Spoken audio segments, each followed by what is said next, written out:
What's up everyone? So today is the 11th of October and we've got a moth trap to go through. And we're definitely well into autumn at the moment. It is blooming cold sat out here right now. However, yesterday was pretty mild.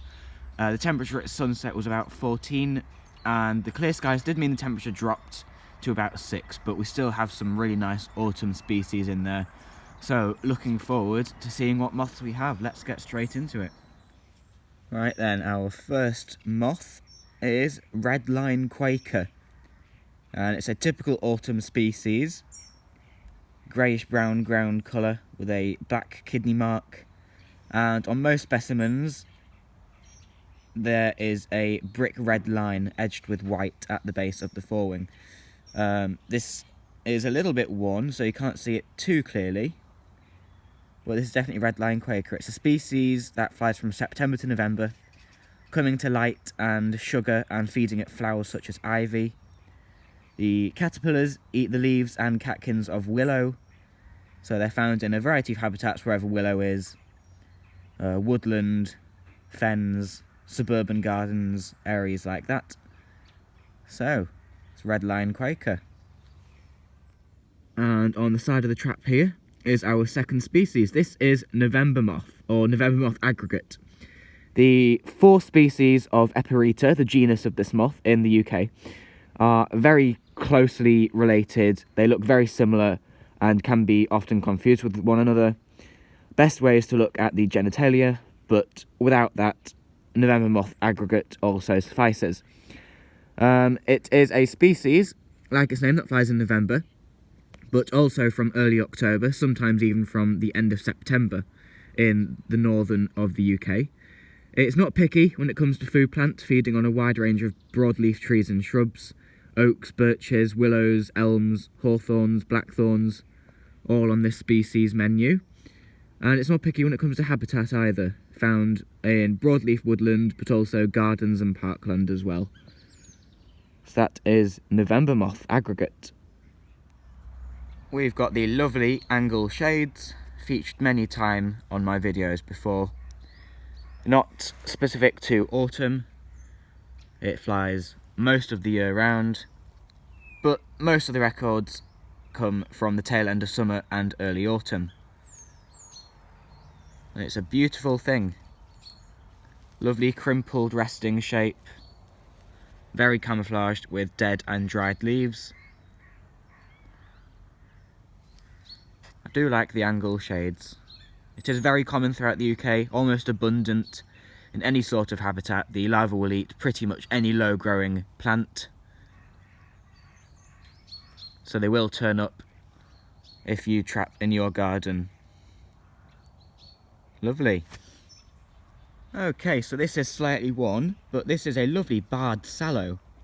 Species that I haven't had for a few years actually. So it's nice to get it. Another autumnal species, September to November.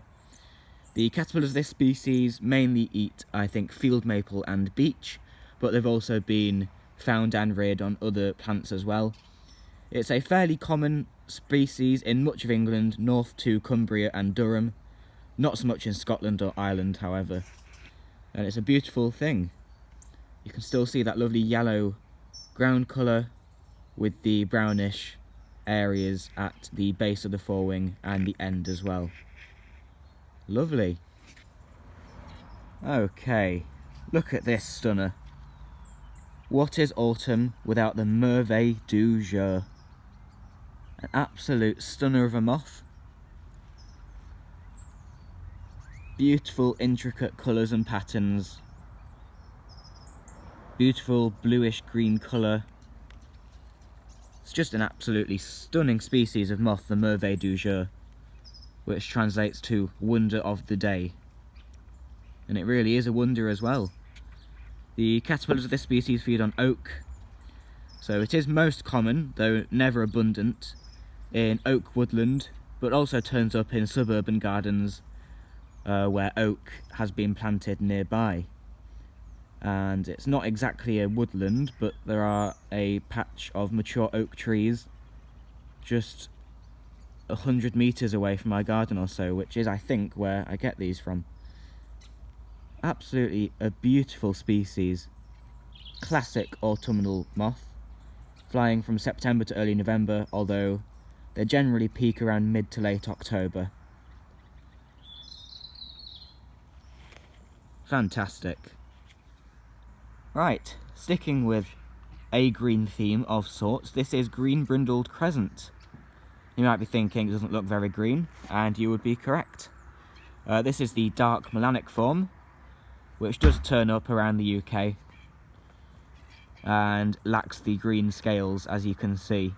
I did feature this on last moth trapping video I did, but they were the green typical form.